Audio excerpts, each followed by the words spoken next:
Hi guys, myself Dev. Welcome to the channel Legalites. ये video काफ़ी important होने वाली है उन बच्चों के लिए जो क्लास 11th में आए हैं एंड अपना ऑप्शनल सब्जेक्ट में लीगल स्टडीज़ को प्रेफर कर रहे हैं। तो क्या हमको लीगल स्टडीज़ क्लास 11th में लेना चाहिए? क्या ये सब्जेक्ट यूज़फुल है? क्या इसके कुछ एडवांटेजेस है? क्या इसको लेने के कुछ डिसएडवांटेजेस है? और इसका फाइनल कंक्लूजन क्या होगा? सब कुछ इस वीडियो में डिस्कस करेंगे एंड ऑन पॉइंट बात करेंगे। कुछ भी ऐसी चीज़ मैंने इसमें नहीं छोड़ी है जो एज ए स्टूडेंट पर्सपेक्टिव लगती है कि हाँ ये लेनी चाहिए या नहीं लेनी चाहिए। एज माई पर्सनल एक्सपीरियंस मैं आपको बताऊँगा क्या at the end legal studies सच में ज़रूरी है लेनी या नहीं है। तो चलिए वीडियो को शुरू करते हैं। सबसे पहले लीगल स्टडीज़ के कुछ प्रोज देख लेते हैं एंड ऑब्वियसली किसी सब्जेक्ट को लेने के उसके कॉन्स भी होते हैं। तो एक एक पॉइंट को इन डिटेल हम समझेंगे। जो सबसे पहले प्रोज से शुरू करते हैं। जो सबसे पहला पॉइंट मैंने लिखा है वो है इंटरेस्टिंग। अब कैसे इंटरेस्टिंग है ये?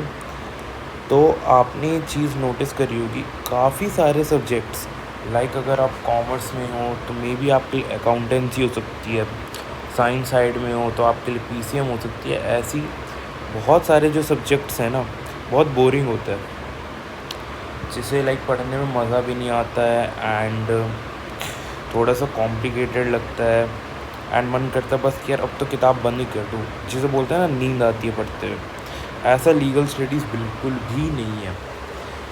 इस सब्जेक्ट के अंदर बहुत सारे इंटरेस्टिंग टॉपिक्स कवर होते हैं। आपको मैं बताता हूँ रियल लाइफ सिनेरियोज़ जो होते हैं ना वो इस सब्जेक्ट में कवर होते हैं। बहुत सारे रियल लाइफ केसेस इस सब्जेक्ट में कवर अप करे जाते हैं।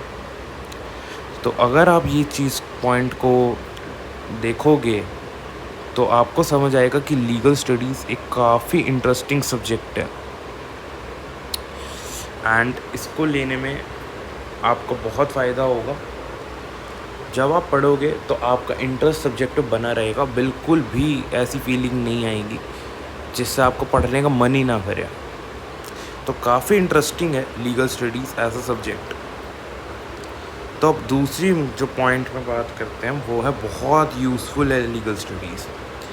अब यूज़फुल किस सिनेरियो में इस चीज़ को हम डिस्कस करते हैं। थर्ड पॉइंट में अगर आप देखो तो एप्लीकेबल इन रियल लाइफ, ये दोनों इंटर रिलेटेड है। कैसे इंटर रिलेटेड है? अब यूज़फुल कैसे हो गए? क्योंकि रियल लाइफ में एप्लीकेबल है। आप काफ़ी सारे इसके अंदर लॉज पढ़ोगे, आप अपने लॉज के अंदर राइट्स पढ़ोगे जो आपके पास एज अ स्टूडेंट या एज अ ह्यूमन बीइंग है। इन सबको आप रियल लाइफ में अप्लाई कर सकते हो। बहुत सारे लोग हैं, जैसे फ्रीडम ऑफ स्पीच है, ऐसे बहुत सारे लॉ है। फ्रीडम टू वॉक एनीवेयर या ऐसा आप कुछ कह सकते हो। बहुत सारे आर्टिकल्स है, बहुत सारे कॉन्स्टिट्यूशन दुनिया भर के लिखे हुए हैं जो मे भी आपको पता भी ना हो लेकिन हैं। एंड ऐसा भी है कि इसमें रिलीजन वाइज भी है। लाइक हिंदूज़ के अलग लॉज होते हैं, एंशियंट टाइम अगर आप देखें इस्लामिक लॉज अलग होते हैं एंड देन क्रिश्चियंस के अलग होते हैं एंड एक कॉमन लॉ भी इसके अंदर होता है। तो एप्लीकेबल भी है एंड काफ़ी यूज़फुल है legal studies as a subject. Fourth में बात करते हैं हम जो बहुत ही ज़्यादा इम्पॉर्टेंट पॉइंट है, इसका स्कोप काफ़ी ज़्यादा है। मैं आपको एक चीज़ बताता हूँ, लीगल स्टडीज़ को लेके आप लॉ की तरफ, लॉ की फील्ड में बढ़ सकते हो। इससे आपको अंदाज़ा हो जाएगा कि क्या आपका लॉ में इंटरेस्ट है या नहीं। इसके अंदर आप लॉयर बन सकते हो, आगे जाके पेपर दे सकते हो, क्लैट एक्सेट्रा के, जिसमें से आप लॉयर बन सकते हो, जज बन सकते हो एंड काफ़ी सारी फील्ड है लीगल स्टडीज़ है। मेन दो मैंने आपको बता दी, लॉयर होते हैं, जज होता है, जो आप लोग बन सकते हो। तो काफ़ी ज़्यादा स्कोप है लीगल स्टडीज़ का, ऐसी बात नहीं है स्कोप कम है। अगर मैं आपको ऑप्शनल देखो, एक कंपैरिजन मैं आपको देता हूँ। अगर आप लोग ऑप्शनल सब्जेक्ट्स को लोगे जैसे फिज़िकल एजुकेशन हो गया, देन आपके दूसरे सब्जेक्ट जैसे म्यूज़िक हो गया, ठीक है, जैसे आपका होम साइंस हो गया। ये कुछ ऐसे सब्जेक्ट्स है यार जिसकी कोई वैल्यू नहीं है इतनी, इसका कोई भी फ्यूचर में स्कोप है ही नहीं। फ़िज़िकल एजुकेशन में आप मुझे बताओ कितने बच्चे 11th में फ़िज़िकल एजुकेशन ये सोच के लेते हैं कि हम लोग आगे जाके कोई कोच बनेंगे या कुछ बनेंगे। कोई भी नहीं, बहुत रेयर केसेस होता है। बच्चे क्या सोच के लेते हैं, चलो ग्राउंड में जाएगी मज़े करेंगे, है ना, यही होता है। म्यूज़िक में भी यही होता है। म्यूज़िक बच्चे क्यों लेते हैं? म्यूज़िक बच्चे लेते हैं स्कोरिंग के लिए। कैसे लेते हैं स्कोरिंग के लिए? 70% आपको प्रैक्टिकल से मिल जाता है, 30% जो है आपका रिटन एग्ज़ाम होता है। होम साइंस भी इसलिए होते हैं क्योंकि ये इजी होता है। तो ये कुछ रीज़न्स होते हैं इन तीनों सब्जेक्ट्स को लेने के, जो आपके ऑप्शनल होते हैं। जो एक कॉमन सब्जेक्ट्स बच्चे लेते हैं उनकी बात कर रहा हूँ मैं फ़िलहाल। एक पेंटिंग भी आपका सब्जेक्ट है, पेंटिंग को भी बहुत बच्चे कंसिडर करते हैं। तो अगर इन सारे सब्जेक्ट्स को हम देखें ना, तो कोई भी सब्जेक्ट जो है स्कोप वाइज अच्छा नहीं है फ्यूचर में। लीगल स्टडीज़ काफ़ी यूज़फुल है, ये मैं आपको अपने पर्सनल एक्सपीरियंस से बता रहा हूँ। बहुत यूज़फुल है लीगल स्टडीज़ आपके फ्यूचर के लिए। तो ये एक बहुत बड़ा एडवांटेज है। अगले वैल्यूएबल, कैसे वैल्यू होती है लीगल स्टडीज़ की, क्यों इतना वैल्यूएबल है ये, मैं आपको बताऊं। जैसे एग्ज़ाम्स हो गए लाइक CA, क्लैट, और एग्ज़ाम हो गए जैसे कैट का पेपर हो गया,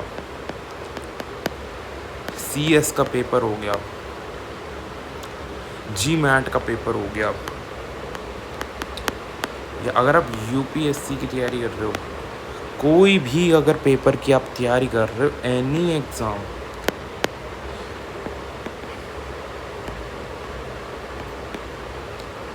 सब में लीगल होती है, सब में लॉ होती है, भर भर के होती है।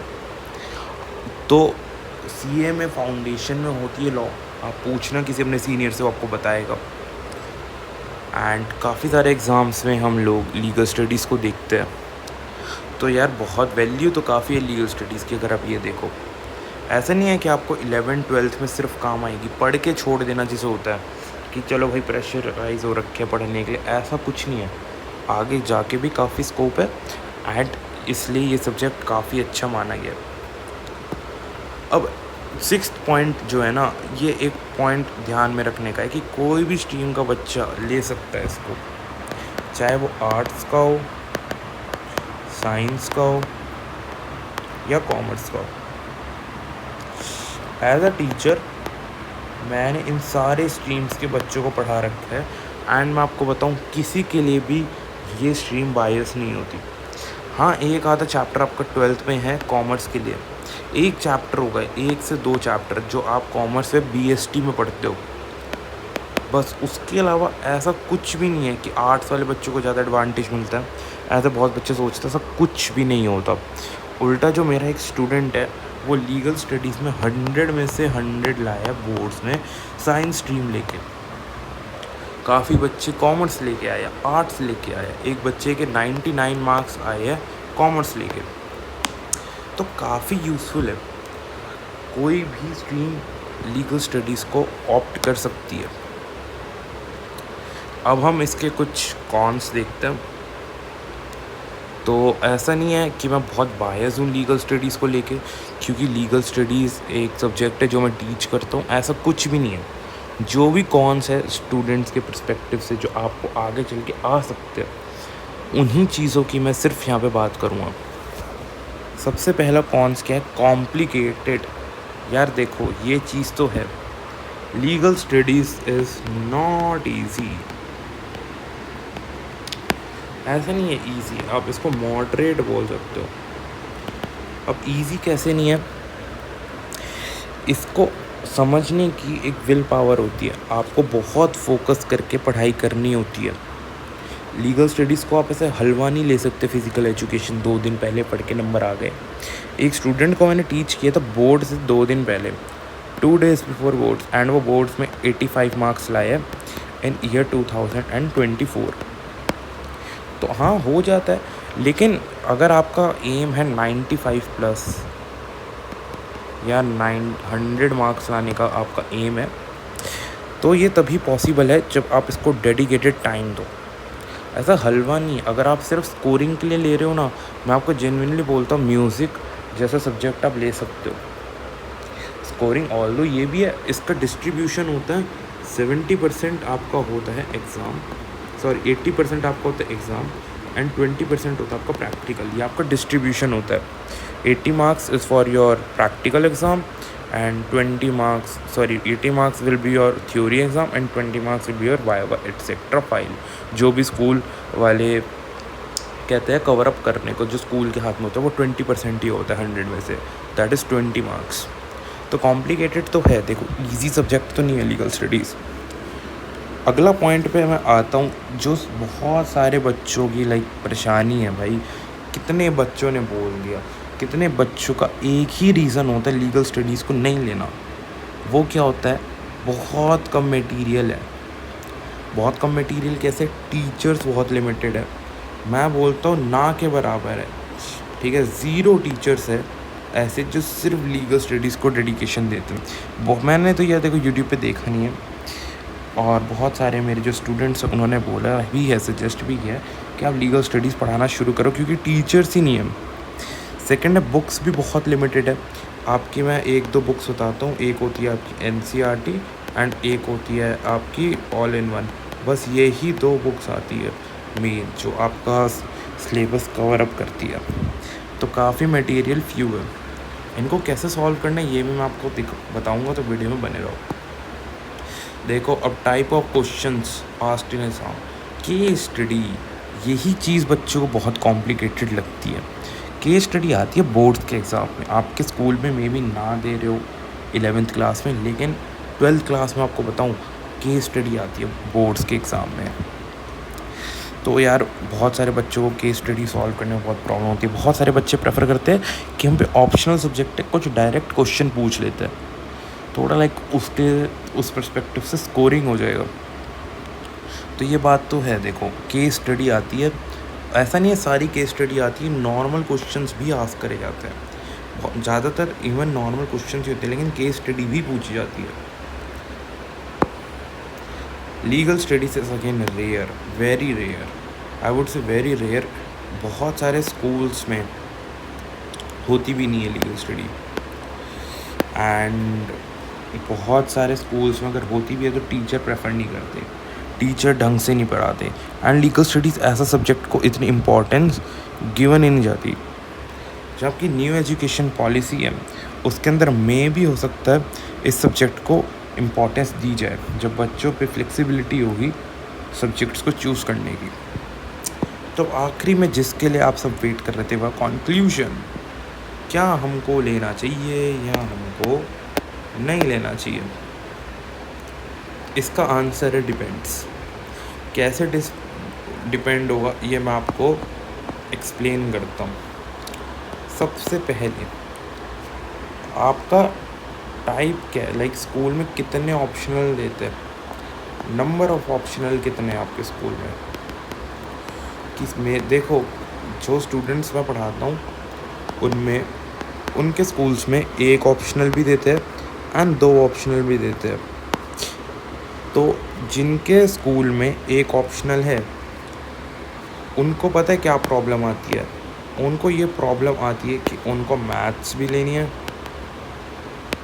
एट द सेम टाइम वो लीगल स्टडीज़ को भी प्रेफर कर रहे हैं। Let me be very clear, maths का ज़्यादा स्कोप है लीगल स्टडीज़ से। तो अगर आप कॉमर्स या देखो PCM में तो होता ही है, ठीक है, PCB में भी ज़्यादा बच्चे मैथ्स लेते नहीं हैं। अगर आप कॉमर्स साइड में हो तो आप मैथ्स को ज़्यादा प्रेफरेंस देना, लीगल स्टडीज़ को कम प्रेफरेंस देना।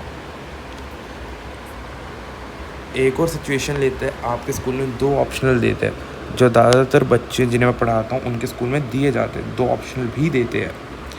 उनमें आप क्या कर सकते हो, आप लीगल स्टडीज़ को 100% ऑप्ट कर सकते हो, लीगल स्टडीज़ को 100% ले सकते हो। इसकी भी लेकिन एक कंडीशन है, वो कंडीशन क्या है मैं आपको एक्सप्लेन करता हूँ। आप मैथ्स के साथ सेकंड सब्जेक्ट लीगल स्टडीज़ को मत लेना।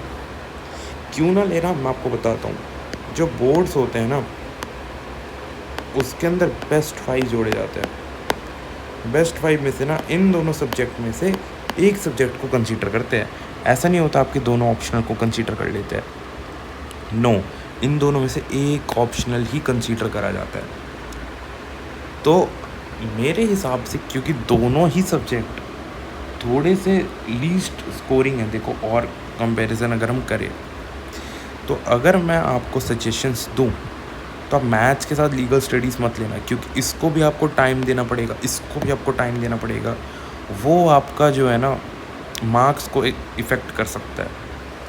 पर लेकिन आप मैथ्स नहीं ले रहे, आप मैथ्स ले ही नहीं रहे, देन आप लीगल स्टडीज़ ले सकते हो।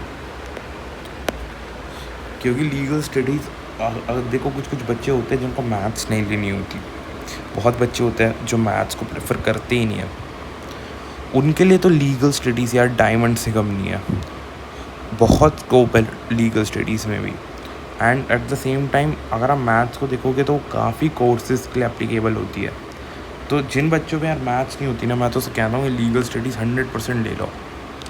अब जिनके स्कूल में एक ही ऑप्शनल है, जिनको मैथ्स लेनी ही नहीं है, एक ही ऑप्शनल देता है स्कूल एंड मैथ्स को ऑप्ट ही नहीं करना, क्या लीगल स्टडीज़ हमको लेनी चाहिए? 100%। देखो मैं आपको बताऊँ, बोर्ड्स के मार्क्स ना कहीं मैटर नहीं करते। परसेंटेज वगैरह, अब CUET आपका आ चुका है, अगर आपको कॉलेजेस के लिए अप्लाई करना है, 12th के मार्क्स देखे ही नहीं जाते। आपका करियर मैटर करता है। करियर वाइज यार फिज़िकल एजुकेशन हो गया, म्यूज़िक हो गया, ये ऐसे सब्जेक्ट ना मत ही लिया करो तो बेटर रहता है। लीगल स्टडीज़ एक अच्छा सब्जेक्ट है। अगर हम और कॉन्स को देखें कॉम्प्लिकेटेड, तो अब क्योंकि आपके पास एक टीचर आ चुका है जो आपको सिर्फ लीगल स्टडीज़ पढ़ाएगा, तो कॉम्प्लिकेटेड तो अभी नहीं है। मटेरियल जो टीचर की कमी थी वो भी मैं पूरी कर रहा हूँ, कॉम्प्लिकेटेड मैं होने नहीं देने का। एंड केस स्टडी जिन बच्चों को मुश्किल लगती है उनके लिए मैं ईजियर कर दूँगा क्वेश्चंस प्रैक्टिस से। एंड ये इम्पोर्टेंस वाला फैक्टर तो रहेगा जब तक न्यू एजुकेशन पॉलिसी नहीं आने वाली। तो दिस वाज ऑल। अब आप डिसाइड करना आपके हिसाब से क्या बेटर है, दोनों को साइड वाइज कंपेयर करना। एंड एट दी एंड मैं तो कहूँगा ले लो, बाकी आपके ऊपर डिपेंड करता है। थैंक यू सो मच, मिलते हैं अपनी नेक्स्ट वीडियो पे। एंड बिल्कुल टेंशन लेने वाली बात नहीं है, मैं सारी चैप्टर्स कवर करूँगा आपके लिए, डेडिकेटेड वीडियो दूंगा पर चैप्टर को, क्वेश्चंस कराऊंगा। मैराथन होगी एग्ज़ाम से पहले। तो अगर आप टीचर्स के लिए थोड़ा हो कि टीचर्स नहीं है, तो इन फैक्टर्स को तो आप हटा ही दो, कॉम्प्लिकेटेड भी हटा दो, ये तीनों हटा दो मेरे हिसाब से। तो आपका जो टाइम फैक्टर है ना वो डिपेंड करता है। तो मिलेंगे हम अपनी नेक्स्ट वीडियो पे। अब वीडियो जो आएगी वो आएगी आपकी एक्सप्लेनेशन की chapter wise. So comment section में बता देना आप 11th की चाहिए आपको या 12th की। डालूंगा मैं दोनों, लेकिन कहाँ से शुरू करा जाए। Thank you so much.